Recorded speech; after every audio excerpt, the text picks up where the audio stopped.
Hello friends, the ocean of science के YouTube channel पे आपका स्वागत है। साइंस यानी कि विज्ञान यह न केवल एक इम्पॉर्टेंट सब्जेक्ट है बल्कि हमारे रूटीन लाइफ से भी जुड़ा हुआ है।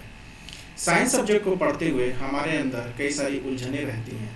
आज के इस छोटे से सेशन में हम बात करेंगे साइंस के कुछ बेसिक थ्योरी, लॉ और उससे रिलेटेड कुछ इंटरेस्टिंग और रियल टाइम एग्जाम्पल की। तो आइए देखते हैं क्या है साइंस।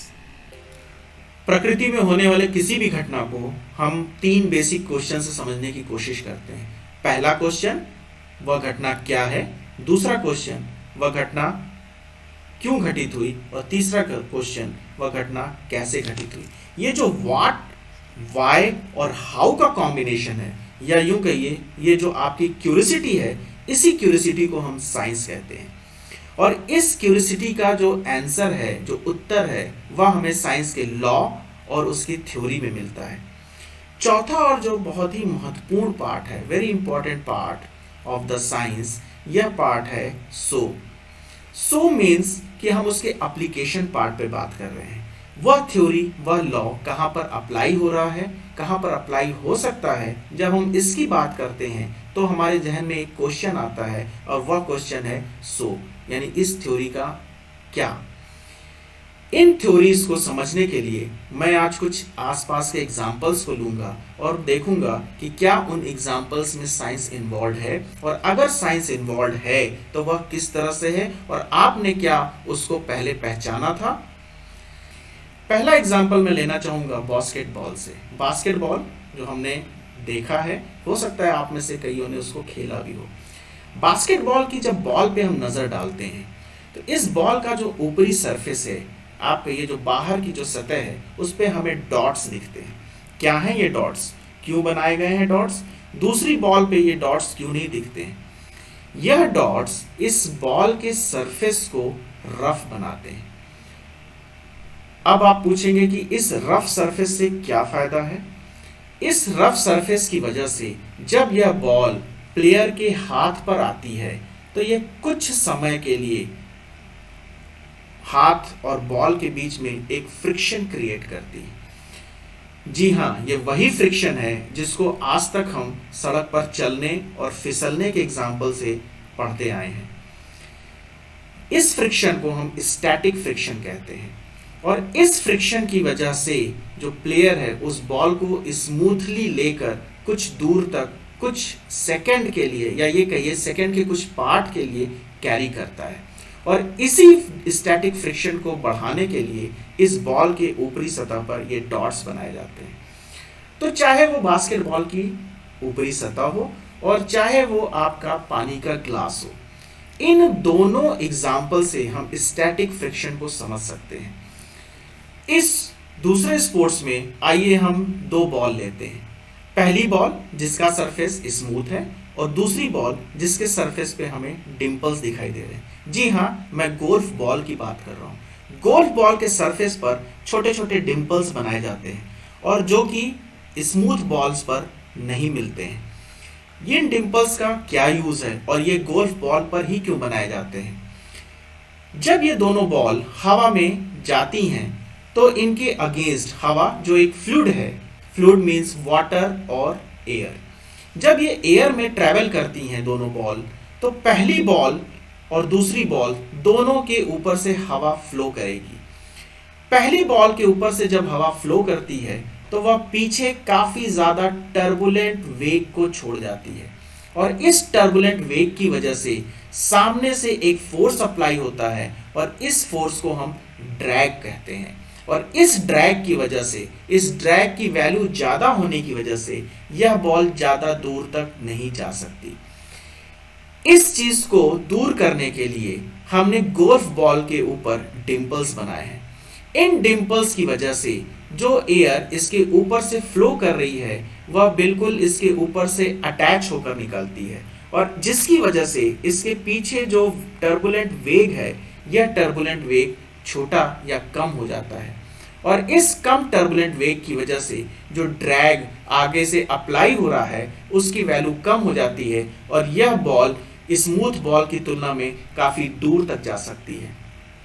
तो हमने देखा कि कैसे एक छोटा सा डिफरेंस एक बॉल की जो क्षमता है उस क्षमता को बढ़ा देता है, जिसमें कि एक फिजिक्स का लॉ और थ्योरी अप्लाई हो रहा है।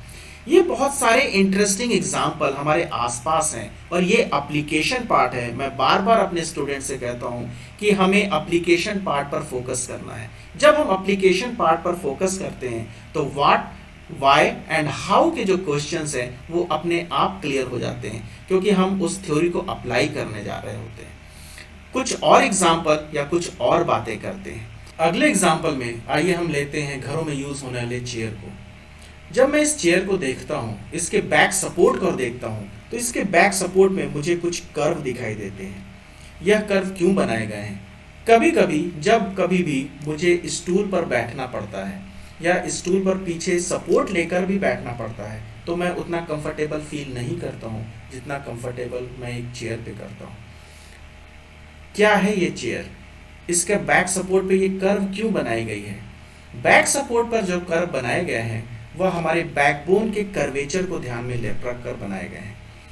जी हाँ, हमारी बैकबोन स्ट्रेट ना होकर एक कर्व बोन है और उस कर्व को ध्यान में रखकर हमारे चेयर को डिजाइन किया गया है, जिससे कि हम उस पर काफी देर तक बैठ सकते हैं और कंफर्टेबल फील कर सकते हैं।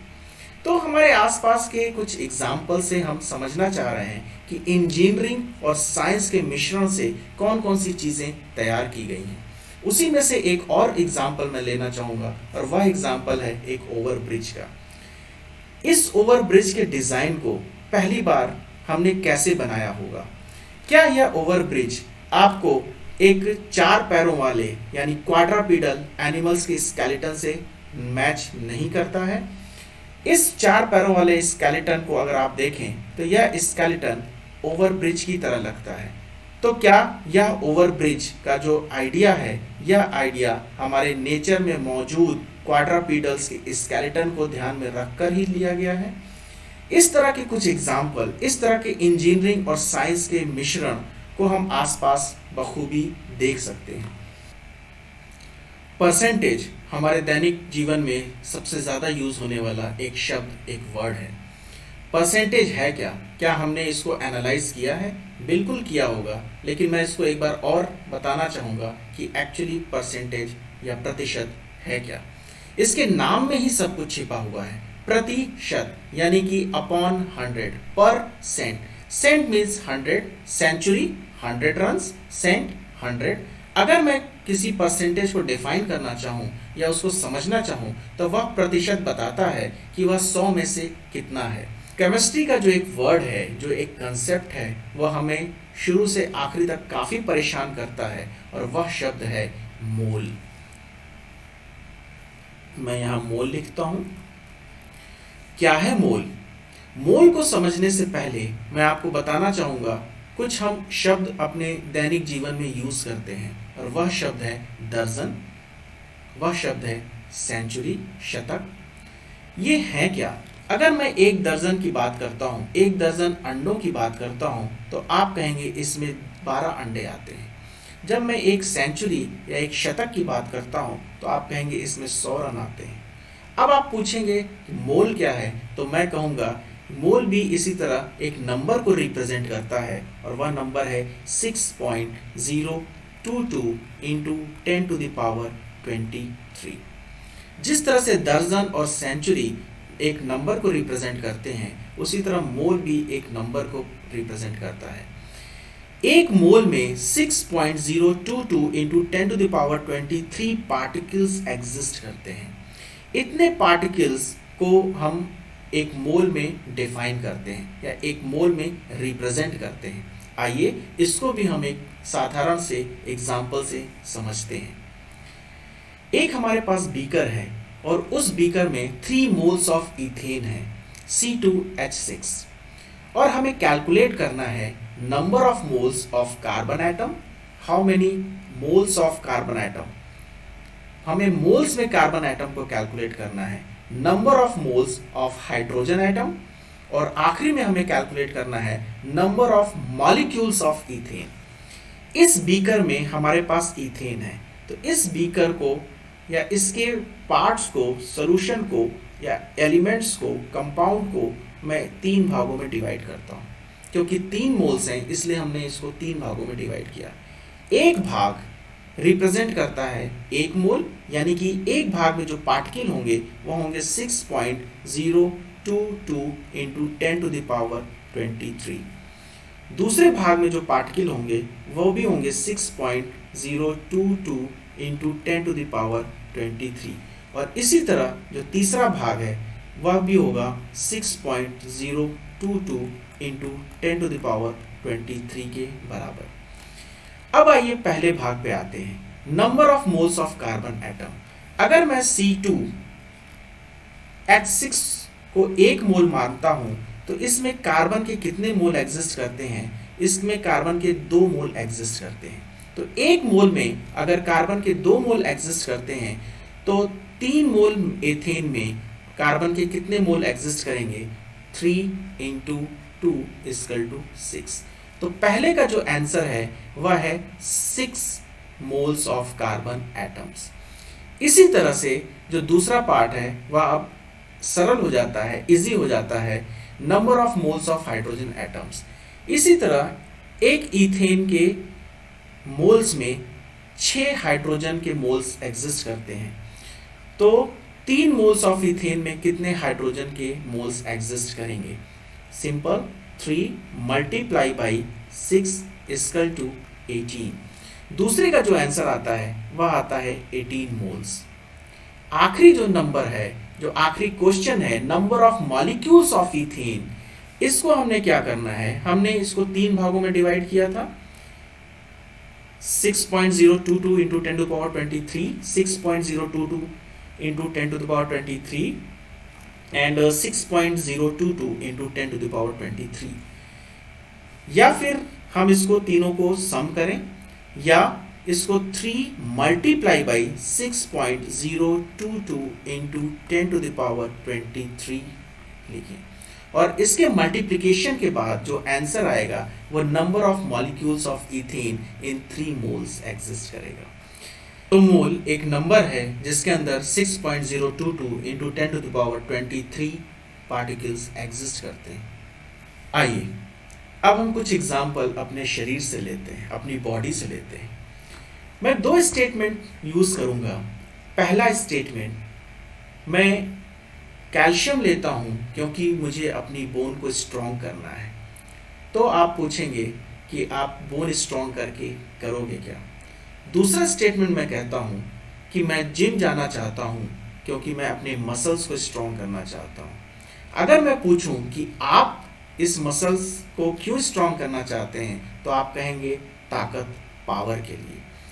पर क्या बिना एक मजबूत बोन के आप उस पावर को अप्लाई कर सकते हैं?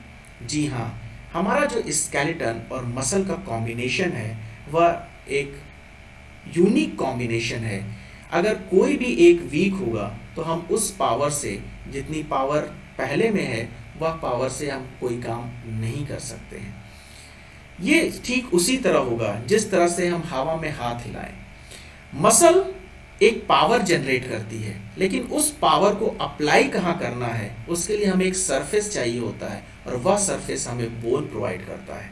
तो बोन अगर ब्रेक है, अगर वह टूटा हुआ है तो मसल चाहे जितनी पावर जनरेट कर ले, एक अच्छा काम, पूरा काम नहीं हो सकता है क्योंकि उसको अप्लाई करने के लिए एक प्रॉपर सरफेस, स्ट्रॉन्ग सरफेस नहीं मिल रहा है।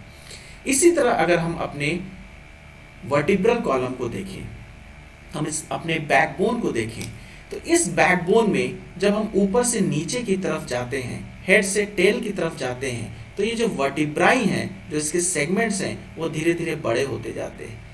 ऐसा क्यों होता है? ऐसा इसलिए होता है कि हमारी बॉडी का वेट ऊपर से नीचे की तरफ जब हम जाते हैं तो बढ़ता जाता है और उस वेट को सपोर्ट करने के लिए हमारी वर्टिब्राई धीरे धीरे बड़ी और चौड़ी होती चली जाती है। आखिरी में मैं बात करूंगा पाई की। पाई को समझने के लिए सबसे पहले हमें समझना होगा कि पाई का हम यूज कहाँ करते हैं। पाई का हम यूज किसी सर्कल या कोन, सर्कल से बनी हुई चीजों के कैलकुलेशन में करते हैं। यानी पाई का रिलेशनशिप कहीं ना कहीं सर्कल से है क्या ये पाई? पाई की वैल्यू अगर मैं देखूं तो ये 22/7 यानी 22/7 आती है। 22 सरकमफेरेंस और 7 डायमीटर।